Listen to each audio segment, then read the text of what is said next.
నమస్తే, welcome to Leo. మనతో ఉన్నారు ఏపీ కామ కార్పొరేషన్ డైరెక్టర్ అడుసుమల్లి శ్రీనివాస్ గారు. సార్ నమస్తే. నమస్కారం. వైసీపీ కుట్రలు ఇంకా ఆపడం లేదు. రాబోతున్నటువంటి స్థానిక ఎన్నికల సందర్భంగా దాన్ని వేదిక చేసుకొని ఇప్పటి నుంచే అల్లర్లు ప్రారంభించారు. కడపలో చూసుకుంటే టిప్పు సుల్తాన్ సర్కిల్ పెట్టాలని చెప్పేసి కొంతమంది ముస్లిమ్స్, లేదు అది హనుమాన్ సర్కిల్ అని చెప్పి పెట్టాలని చెప్పి కొంతమంది హిందువులు. వాస్తవానికి చూసుకుంటే పోలీసులు పూర్తి విచారణలో అక్కడ ఉన్న వాళ్ళంతా కూడా అటు హిందువులు కావచ్చు, ఇటు ముస్లిమ్స్ కావచ్చు, అంతా కూడా వైసీపీ వాళ్ళు అని చెప్పి. సో ఖచ్చితంగా భారీ కుట్రకే ఏమన్నా సరే తెరలేకపోతున్నారా, ఎలా చూడాలంటారు? మీకు ఇక్కడ సమస్య ఏమొచ్చిందంటే అండి, ఆంధ్రప్రదేశ్లో పరిస్థితి ఒక విచిత్రమైన పరిస్థితి ఉంది. అధికార పక్షం కూటమి ప్రభుత్వం వాళ్ళ ఒక ఎజెండా అభివృద్ధి, సంక్షేమం, ఉపాధి, భవిష్యత్తు భరోసా అనేటువంటి లైన్ తీసుకున్నారు. అంటే అన్ని శాఖలని సమన్వయం చేసుకుంటా సర్వతోముఖాభివృద్ధి అంటారు కదా, ఆ రకంగా వాళ్ళు ముందుకెళ్తా ఉన్నారు. ఇప్పుడున్న ప్రతిపక్షానికి గతంలో వాళ్ళు పరిపాలించినప్పుడు పూర్తిగా విఫలమయ్యి ఎన్ని అవలక్షణాలు ఉండాలో, పాలకులకు అన్ని అవలక్షణాలు ఉండకూడని లక్షణాలన్నీ ఉండి భంగపడి ప్రజల చేత చేత్కారం చీకొట్టించుకుని వాళ్ళు అధికారం కోల్పోయారు. తిరిగి వాళ్ళలో ఆ పరాజయం వాళ్ళ మార్పు తీసుకురాలి, ఏమాత్రం పరివర్తన కానీ పశ్చాత్తాపం కానీ లేదు. అలాంటి పరిస్థితుల్లో ఇప్పుడున్న ప్రభుత్వాన్ని విమర్శించడానికి వాళ్ళకి అసలు అస్త్రాలు దొరకట్లేదు. సంక్షేమం గురించి మాట్లాడదామంటే వాళ్ళకన్నా బాబులో చేస్తున్నారు వీళ్ళు. అభివృద్ధి విషయంలో వాళ్ళు జీరో కాబట్టి వీళ్ళు ఒకటి చేసినట్టే ఉంటుంది, కానీ అంతకు మించి చేస్తున్నారు వీళ్ళు. ఇప్పుడు అమరావతి అయినా, పోలవరం అయినా, విశాఖ ఉక్కు ఫ్యాక్టరీ అయినా గతంలో ఉన్న సమస్యలని ఎంత మెరుగు చేశారో, రైల్వే జోన్ తీసుకురావటమైనా, పెట్టుబడులు ఆకర్షించడమైనా, స్పీడ్ ఆఫ్ డూయింగ్. ఇదివరకు ఈజ్ ఆఫ్ డూయింగ్, ఇప్పుడు స్పీడ్ ఆఫ్ డూయింగ్. పెట్టుబడులు తీసుకురావడం కానీ ఇటీవల 2-3 నెలల కాలంలో ప్రతిరోజు పండగ అన్నట్టుగా ఒక్కో రకమైన పెట్టుబడులు, అంటే ఎంఓఏలు చూసుకోవడం కాదు, గ్రౌండ్ అవుతూ ఉన్నాయి. ఎంఓఏలు ఎప్పుడైనా చేసుకుంటారు, లక్షల కోట్లకి ఎంఓఏలు చేసుకుంటారు, పెట్టుబడులు పెడతామని అంటారు, కానీ గ్రౌండ్ అవటం ఇంపార్టెంట్. అది మీకు స్పష్టంగా కళ్ళ ముందు కనిపిస్తుంది. రేపు 15వ తారీఖున ఇక్కడ పుట్టపర్తిలో డిఫెన్స్కి సంబంధించి యుద్ధ విమానాల తయారీ కర్మాగారం కూడా వస్తుంది. అంటే పోర్ట్లు, ఎయిర్పోర్ట్లు, డిఫెన్స్కి సంబంధించిన పరిశ్రమలో గూగుల్ డేటా సెంటర్లో, రిలయన్స్ డేటా సెంటర్, అర్సలార్మిటర్ steel factory, Bhogapuram airport, quantum valley, ఇలా ఆసుపత్రులు, విద్యకు సంబంధించి మెడికల్ కాలేజీలు, ఆసుపత్రులు, అలాగే మీకు యూనివర్సిటీలు, క్యాన్సర్ హాస్పిటల్, ఇలాగ ఒకదాని మించి ఒకటి. ఏసీ సమ్ క్యారియరు, ఎల్జీ, ఇలాంటివన్నీ, రాయల్ ఎన్ఫీల్డ్. మద్రాసు బయట ఈ దేశంలో స్వాతంత్రం వచ్చిన తర్వాత రాయల్ ఎన్ఫీల్డ్ అంటే మన దేశం గర్వంగా చెప్పుకోదగ్గ ద్విచక్ర వాహనం. అది ఇన్నాళ్ళ మద్రాసులోనే ఉంది, తమిళనాడులో. ఇన్నాళ్ళకి బయట రాష్ట్రంలో, అది కూడా పక్క రాష్ట్రంలో వాళ్ళకి 40 కిలోమీటర్ల దూరంలో పెడుతున్నారు. దానివల్ల ఏర్పడే ఎకో సిస్టమ్ ఏంటంటే దానికి సంబంధించిన యాన్సిలరీ యూనిట్స్ ఉంటాయి. వీళ్ళు కియా మోటార్స్ కూడా యాన్సిలరీ యూనిట్స్ వీళ్ళు వచ్చిన తర్వాత తరిమేశారు, కానీ విక్కీ ఇలాంటి అన్నిటిని తరిమేశారు, కానీ అమర్రాజా బ్యాటరీస్ కూడా తరిమేశారు కదా. కానీ వీళ్ళు అలా కాకుండా కన్స్ట్రక్టివ్గా తీసుకొచ్చేటప్పటికి వాళ్ళు ఏ రకంగా విమర్శ చేస్తారు, ఏ పాయింట్ ఉంది చెప్పండి, మీరు చెప్పొచ్చు కదా, ఎవరైనా చెప్పచ్చు. పలానా పాయింట్లో విమర్శ చేద్దామంటే వాళ్ళు ఏం చేస్తున్నారు, తమిళనాడులో విజయం సాధిస్తే పవన్ కళ్యాణ్ ఎగిరెగిరి తన్నారు, లేదా చంద్రబాబు నాయుడు గారు వంగి దండం పెట్టాడు, ఇలాంటి మాటలు మాట్లాడుతున్నారు తప్ప, ఏమయ్యా నువ్వు సంక్షేమం 4,000 చేస్తానో పెన్షన్ చేయలేదేటి, ఈ మాట మాట్లాడగలుగుతున్నారు వాళ్ళు. మేము అమ్మఒడి ఇచ్చాము, నువ్వు ఇవ్వట్లేదేటి అనగలుగుతున్నారు. ఎందుకంటే వాళ్ళు ఒకరికిస్తే ఇంట్లో ఎంతమంది ఉంటే అంతమందికి తల్లికి వందనం ఇచ్చారు. వాళ్ళు అన్నా క్యాంటీన్ పేదవాడు కడుపు మీద తిన్నారు వాళ్ళు. వీళ్ళు అన్నా క్యాంటీన్ 260 పైన అన్నా క్యాంటీన్లు ఓపెన్ అయినాయి. అది ఎంత పేదవాడికి, పేదవాడని కాదండి, నిత్యం మండల కేంద్రాలకో, నగరాలకో, పట్టణాలకో ఏదో వృత్తి పని మీద కానీ, ఏదైనా వైద్యం పని మీద కానీ, ప్రభుత్వ కార్యాలయాల్లో పని మీద కానీ, లేకపోతే ఏదో ఒక పని మీద పట్టణాలకు, మండల కేంద్రాలకు వచ్చిన వాళ్ళకి వాళ్ళు ఆకలి తీర్చుకోవడానికి 200 రూపాయలు అయిపోయి ఈ సమస్య. అలాంటిది ఒక 10-15 రూపాయలతో వాళ్ళ ఆకలి తీరుతుంది, పరిశుభ్రమైన రుచికరమైన భోజనం టిఫిన్ దొరుకుతుంది. వాళ్ళు ఎంత సంతోషంగా ఉన్నారండి. డ్వాక్రా మహిళల విషయంలో కానీ పోను నిరుద్యోగులకు డిఎస్సి వేశారు. ఏదో ప్రైవేట్ పెట్టుబడులే కాకుండా ప్రభుత్వ డిఎస్సి రెండోది కూడా వేశారు. కానిస్టేబుల్ నియామకం జరిగింది, వాళ్ళ స్టైఫండ్ 12,500 పెంచారు. ఇలాగా అన్నీ పాజిటివ్గా ఉంది. వాళ్ళకి విమర్శించడానికి అవకాశం లేదు. ఏవయ్యా చేయలేదంటానికి లేదు వాళ్ళకి. దాంతో ఆ మధ్యన మెడికల్ కాలేజీ విషయంలో ఒక ఇష్యూ తీసుకొచ్చినాక అందరూ అన్నారు.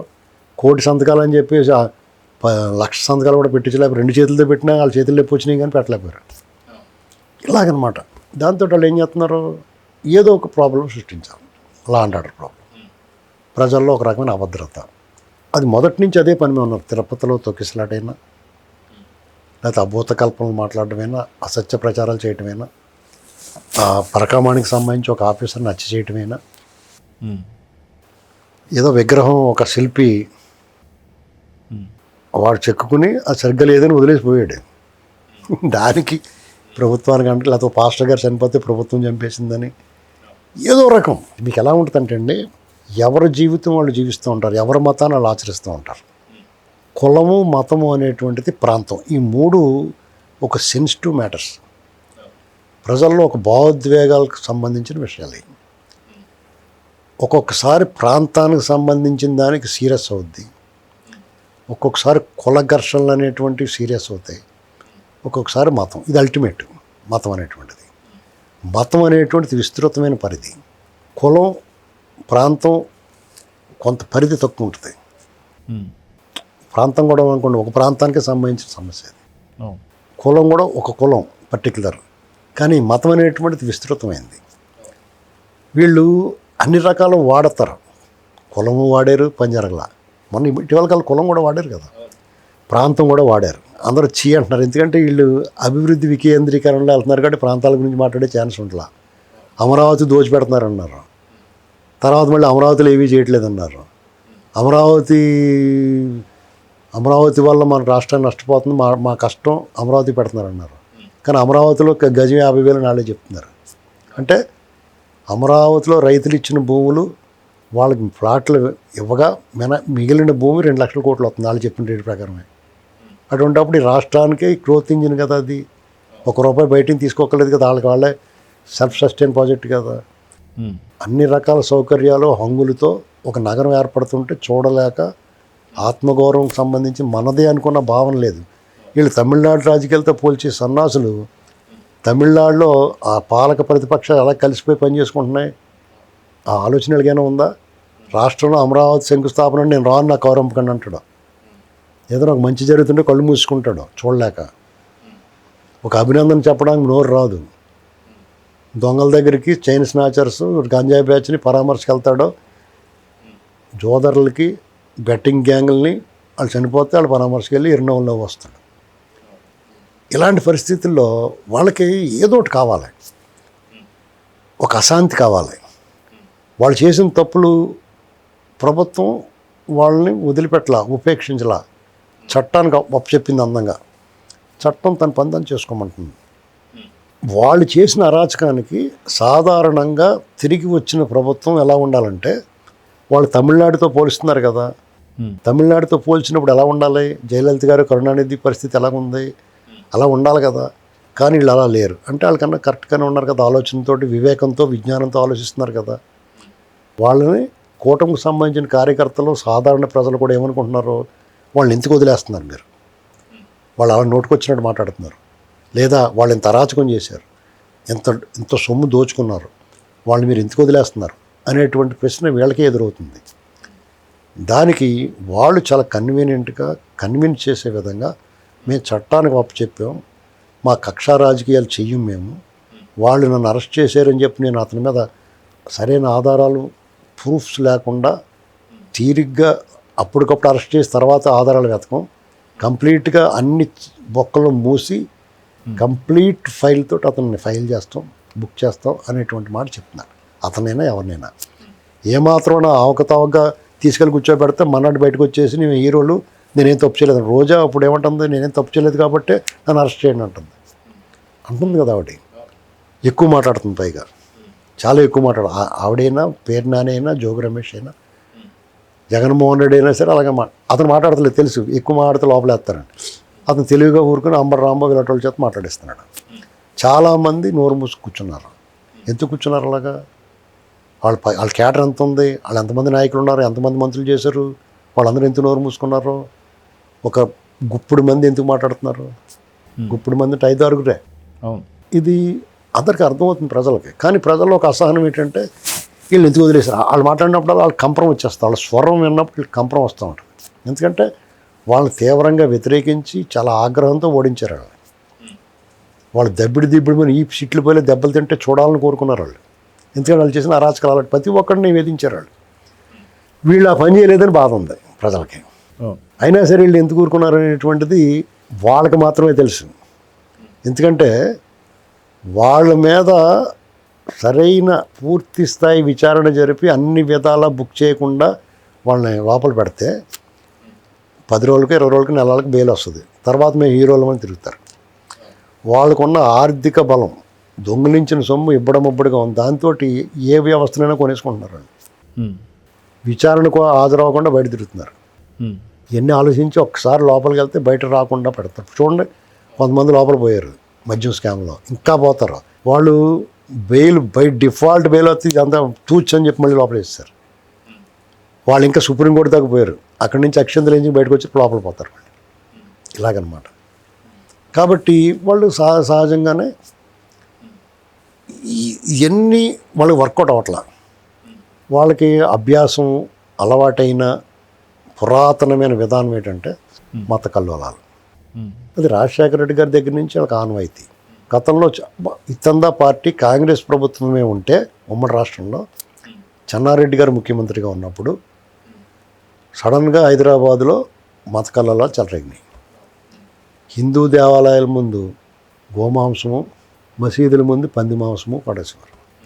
వెంటనే అల్లారు. ప్రతి శుక్రవారం ఆ టైంలో చార్మినార్ దగ్గర మా మసీద్ దగ్గర ఆ దారిని పోయే వాహనాలను ధ్వంసం చేసేవారు. ఎవరు పాపం ముసల్మాన్లు చేయరా పని. యాంటీ సోషల్ ఎలిమెంట్స్ కొంతమంది చేస్తారు, దాని ప్రభావంలోనే మిగతా వాళ్ళు చేస్తారు. ఇది వాళ్ళకి అలవాటైంది. ఇది క్లియర్గా చెన్నారెడ్డి గారు చెప్పాడు. నన్ను దించడం కోసం రాజశేఖర రెడ్డి చేసిన పని ఇది. అదే మర్రి చెన్నారెడ్డి గారు కుమారుడు మర్రి శశిధర్ గారు ఏం చెప్పాడు? జగన్మోహన్ రెడ్డి పార్టీ పెట్టిన తర్వాత సీమాంధ్రకు పరిమితం అవుతున్నప్పుడు సీమాంధ్రకు పొంచి ఉన్న పెనుముప్పు జగన్మోహన్ రెడ్డి అని చెప్పాడు. అతను ఇంకా అధికారంలో రాకముందు ఓదార్పు యాత్రలు చేస్తున్నప్పుడే అది మనం కళ్ళారా చూసాం. ఎంత విధ్వంసం చేశాడో చూసాం. అయినా సరే ప్రజలు అతని విధానాలని, అతని పరిపాలన వ్యతిరేకించారని తెలిసినా కానీ ఈ ప్రభుత్వాన్ని విమర్శించడం రాక, అవకాశం లేక మళ్ళీ ది సేమ్ ఓల్డ్ స్ట్రాటజీ కులాల మధ్య, మతాల మధ్య, ప్రాంతాల మధ్య పెట్టడం చూశాడు. కులాల మధ్య పెట్టడం చూశాడు, అవ్వలేదు. ఆ 2 పార్టీలని, 2 ప్రధాన కులాలని విడగొడితే పని జరుగుద్దాం అనుకున్నాడు, పని జరగల. ప్రాంతాల మధ్య పెట్టడం చూశాడు. ఎందుకంటే 3 ప్రాంతాలను సామాన్యంగా చూస్తున్నారు. ఇప్పుడు వీళ్ళు బ్రహ్మాండమైన పెట్టుబడులు తీసుకొస్తున్నారు, అభివృద్ధి చేస్తున్నారు. ఏ రకంగా ప్రాంతం మీద వెళ్తారో వెళ్ళలేరు. ఇంకప్పుడు వాళ్ళకి మిగిలిన ఏకైక అంశం ఏంటంటే మతం. ఆ మతంలోకి కరెక్ట్గా కడపలో ఆ టిప్స్లు వాళ్ళను సెంటర్ అని చెప్పి బయటపెట్టాలని వాళ్ళ పార్టీకే చెందిన 2 వర్గాలు, ఆ 2 వర్గాలను ఊసుకొలుపుకున్నారు. వాళ్ళు ఫేక్ యుద్ధం చేస్తారు. వాళ్ళు స్టార్టింగ్ ఫేక్ యుద్ధమైనా అది సీరియస్ అవుద్ది. దాన్ని ఖచ్చితంగా చాలా సమర్థవంతంగా అణిచేశారు. ఇంకా ఎక్కువ చేస్తే ఇంకా ఈ సీట్లు పోద్ది. అర్థమైందండి? ఆ ప్రయత్నాలు వాళ్ళు అక్కడితో ఆగరు, అన్ని చోట్ల చేస్తారు, ఎక్కడికక్కడ చేస్తారు. ఇప్పుడు మీకు స్టార్టింగ్లోనే పాస్టర్ గారు ఒక ఆయన చనిపోయాడు, పాస్టర్ ప్రవీణ్ గారు చనిపోతే అది హైదరాబాద్ నుంచి ఆయన బయలుదేరి ఆయన చనిపోయి స్పాట్ దగ్గరికి వచ్చే వరకు కూడా ఎక్కడికక్కడ సీసీ కెమెరా ఫుటేజీలు అన్నీ తీసుకున్నారు. అతను అంత చేస్తే కూడా ఏళ్ళకి ఆయన చంపేశారు. ఇది మిగతా వాళ్ళు ఏమనిపిస్తుంది? ఒక అభద్రతాభావం రాదా హిందూ సమాజానికి కానీ మిగతా సమాజానికి కానీ? ఏంట్రా ఇది ఇలాగే వెళ్ళిపోతుంది. దానివల్ల టోటల్గా ఆ మతాన్ని ఆచరించే వాళ్ళందరికీ నష్టం కలుగుద్ది. ఇప్పుడు మీకు మత మార్పిడులు చేసిన దాని మీద ఒక ఇష్యూ నడుస్తుంది, ఆకివీడు ఇలాంటి చోట. అది మనం ఆకివీడు లేకపోతే రామాలయము లేకపోతే గొంతనమ్మ ఇలాంటి సమస్య కాదండి. అది అక్కడ ఎవరో ఒక ఆయన ఒక ఎమ్మెల్యే గారు డిప్యూటీ స్పీకర్ గారు దాన్ని సీరియస్గా తీసుకుంటున్నాడు. ఎన్నాళ్ళు ఎవడో పెద్ద ఇలాంటి ఇష్యూలు సీరియస్గా తీసుకోలేదు. వాళ్ళ మతం మారారా లేకపోతే ఏం పడుతున్నారు, ఎవరి మతాన్ని వాళ్ళు ఆచరించుకుంటారు, పరమత సహనం ఉంటుంది హిందువులు. ఇటీవల కాలంలో ఈ శాస్త్రాల వల్ల ఆంధ్రప్రదేశ్లో ఏనాడు మతానికి సంబంధించిన ఘర్షణలు లేవు. ఇటీవల ఎందుకు పెరుగుతున్నాయి, ఎవరి వల్ల పెరుగుతున్నాయి? కేవలం జగన్మోహన్ రెడ్డి తొత్తులుగా మారిన కొంతమంది మాజీ అధికారులు, అధికార డ్యూటీలో ఉండి కూడా సస్పెండ్ అయిన వాళ్ళు, వీఆర్లో ఉన్న వాళ్ళు ఏం చేస్తున్నారు, రాష్ట్రంలో ఎవరినైనా కన్సాలిడేట్ చేసి వ్యతిరేకంగా ఈ ప్రభుత్వం అదేమవుద్ది, వాళ్ళు ఒకళ్ళు చేస్తే మిగతా వాళ్ళు అందరూ ఒకటి అయిపోతారు. అది వాళ్ళకి చిన్న లాజిక్ ఎందుకు అర్థం అవ్వట్లేదు. బీజేపీ పాలసీ సక్సెస్ అయిన కారణం ఏంటి? బీజేపీ 2014 ముందు వాళ్ళని కాంగ్రెస్ చక్రాధిపత్యంగా ఉండేది. అప్పుడు కూడా హిందూ మతం ఉంది, అప్పుడు హిందువులు ఉన్నారు. కానీ అప్పుడు ఎప్పుడు ఎందుకు కన్సల్టేట్ అవ్వలేదు? కొన్ని శాస్త్రలో, కొన్ని ఘర్షణలో, కొన్ని గొడవలో వాళ్ళకు మైనార్టీలకు అభద్రతాభావం ఉన్నప్పుడు వాళ్ళు గ్యాదర్ అవుతారు. మేము మైనార్టీలమైనా ఒక సమూహంగా ఉండి ఎదుటి మీద దాడి చేస్తామంటే ఎందుకు ఊరుకుంటారు మిగతా వాళ్ళు? మెజారిటీ వాళ్ళు డెఫినెట్గా వాళ్ళలో కూడా ఇన్సెక్యూరిటీ ఫీలింగ్ అవుతుంది. ఇన్సెక్యూరిటీ ఫీలింగ్ వచ్చినట్టు వాళ్ళలో కూడా గ్యాదరింగ్ ఉంటుంది, కన్సల్టేట్ అవుతారు. అదే బీజేపీ విజయ మంత్రం. ఆ అవకాశం ఎవరు ఇచ్చారు? వాళ్ళే ఇచ్చారు. పైగా వాళ్ళకి ఓవైసీ లాంటి వాళ్ళు అన్యాపదేశంగా మాట్లాడతారో అంతర్లీనంగా సపోర్ట్ చేస్తూ ఉంటారు. ఇక్కడ కూడా అంతే కదా, కొంతమంది దళితులని, క్రైస్తవులని అది ఎవరి బతుకాలు బతకనే వాళ్ళే, ఎవరికి ఇబ్బంది లేదు. కానీ ఇది ఇలాంటి ఇబ్బందులు ఎందుకు వచ్చినాయి? పద్మావతిలోని ఒక ఆవిడ బొట్లు పెట్టుకోకండి, ప్రార్థనలు చేయండి, ఇలాంటి మాటలు మాట్లాడటం వల్ల మిగతా వాళ్ళకి అప్పుడు ఒక వార్నింగ్ బెల్, అలారం మోగింది. అన్ని మతస్థులు కొంతమంది తిరుమల తిరుపతి దేవస్థానంలో కీలకమైన స్థానంలో అధికారులుగా ఉండి చర్చలకు వెళ్ళటం ఆక్షేపణీయమైంది. అవన్నీ ఒక్కొక్కటి పేరుకుంటూ వచ్చినాయి. ఇవాళ వచ్చింది కాదు ఇది. మరి దానివల్ల క్రైస్తవులకు నష్టం జరుగుతుంది కదా. వాళ్ళు ప్రార్థనలు చేసుకునేవారు, వాళ్ళ దైవాన్ని మతాన్ని ఆచరించేవారు, ఎవరికి అభ్యంతరం ఉండేది కాదు. మాలాంటి వాళ్ళు మనం సహకరించి మేము ప్రార్థన చేసుకునే వాళ్ళు, చేయించుకునే వాళ్ళు. ఇవాళ మాకు ఎందుకురా బాబు అని ఒక ఆలోచన వస్తుంది కదా.